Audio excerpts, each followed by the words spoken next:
assume you have lived in Haiti at one point. I left as a child in the 60s. Right. How old were you when you left? 6. 6. Right. Did you go back a lot? I've been back. Yeah, my family was exiled, but then about 13 years after leaving, I went back for a first visit, and I've been back a lot. I've done a lot of work in Haiti. I've done documentation work with grassroots groups, and I've done theater in a school with kids in a sort of very disadvantaged neighborhood and kids who were not in school. Right. The story that I'm telling had been brewing in my mind for a very long time, and it's a story that I felt I could only tell through fiction because I wanted it to be very intimate, and I wanted to talk about something that was very intimate, and I don't think I could have done that in documentary. One of the things that I wanted to talk about was about the invisible wounds of exile, and that's something that I've lived with ever since I was little, and there's sort of that initial trauma that sends people out of their countries of origin, and I wanted to look how that trauma, the pain of that trauma sort of radiates in small and large ways, and how it affects people in their intimate lives. Pain is something that everyone wants to forget. They don't want to keep it in the in civil society. And the actress who plays Vita she's extraordinary. She wants to be an actor and has taken acting classes, but she works as a flight attendant. So if you see her in the street, I mean, it was a complete lack of vanity on her part, because she's a beautiful young woman, very glamorous, and wears a lot of makeup, and she doesn't have an ounce of makeup in the film, and people thought that she comes from the milieu from which the character comes from, and she doesn't. So she has this amazing inner life, and she has her own inner wound that she covers with this sort of carefree happiness, and she was able to tap into that. And I think what she gave was incredibly generous, and it was so authentic, and that's one of the reasons that I think it works. But yes, the title of my film is called Stones in the Sun, and it comes from a Haitian proverb, Wash dans l'eau, par contre souffrance, wash dans soleil. Stones in the water don't know the suffering of stones in the sun, because in Haiti and the Caribbean, the sun can get very hot, and it can be torturous to be in the sun if you don't have shelter, if you can't get shelter or water. And that was one of the things that I really wanted to talk about in the film, how it's so difficult to understand other people's pain, and I think that's something that's universal for everyone. It's very hard to really truly understand the pain that someone else is feeling. It's hard for them to talk about it.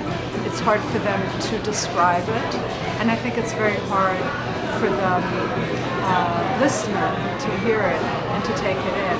And like in my experience, my father was detained and tortured, and it's something he never talked about. Because, I mean, I don't know how you talk about this.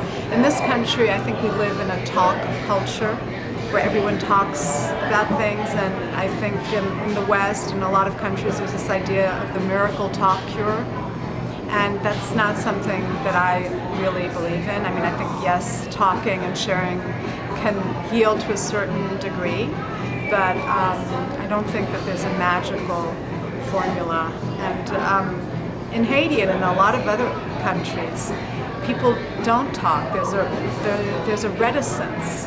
There's like the French say, like a retenue, a sort of a shyness, or not even a shyness, I can't find the right word. It's almost a prurience, yes. Yes, exactly. Prurience. There's a prurience about talking about these things.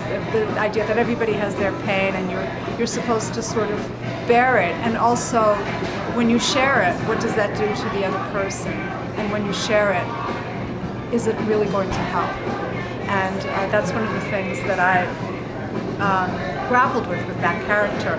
I also grappled with how much I show, how much I don't show. And so she's raped, and I didn't want to show the rape as something sexual.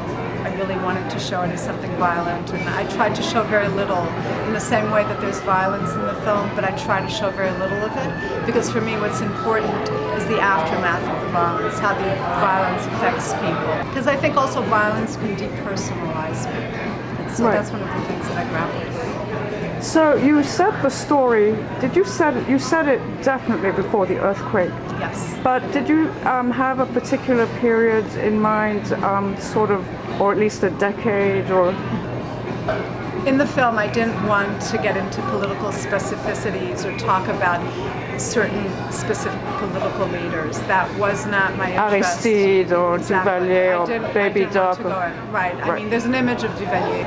I didn't want to get caught in political polemics. So what I did is I situated the film after the departure of Jean-Claude Duvalier, after the fall of the Duvalier regime. And the film starts off with the title saying that the film takes place during one of the military dictatorships that continued his legacy of terror. Because even today, the Duvalier's legacy of terror continues. There are people in the street led by former army personnel who are trying to reform a Haitian army. And also the Duvalier regime really destroyed the infrastructures in Haiti. So this was even before the earthquake, destroyed even more, and yes. the cholera. And, yes. It doesn't avoid politics. I mean, it's set against a very strong political background, and it talks about how the political process has affected people's intimate lives. I just don't get into specific political personalities. And one of the characters in the film is a radio journalist, a young radio journalist, who is in the opposition and who's against the dictatorships in Haiti. And his father comes to join him, and his father was a military, he was part of that dictatorship. And it's played by, the character is called Jihad, and he's played by a wonderful actor called Thierry Saintine. And he has a program which is called The Drums of the People. And he references the political situation. He talks about the political situation within the film. The character played by Edwige Danticat, she plays a university professor. She's also very political. She's helping students. She's part of the student movement, and she's part of the movement for democracy in Haiti. And she comes to New York to stay with her sister in Long Island. And her sister tries to be apolitical, has no interest in Haiti, has no interest in the political process, and she feels that the sister who's in Haiti has just wasted her life. Mm-hmm. My cast is made up of all Haitian actors except for one woman who's American, Diana Masi, and who plays the wife of the journalist. How about the crew? The crew in New York was very diverse, but American. But we also worked with Cine Institute in Haiti, and so in Haiti we had many Haitians working on the film. They were assisting grip. We had a Haitian AD, we had a Haitian location scout, we had Haitian production managers and costume designers. And we couldn't have done the film without them. So I'm glad to hear there's still some kind of film school in Haiti. Yeah, there's a great film school in Haiti, Cine Institute. Right, yeah. And are they actually producing features? Yeah, they're not features, but they're producing shorts and documentaries, and they tell the stories of their lives. Mm-hmm.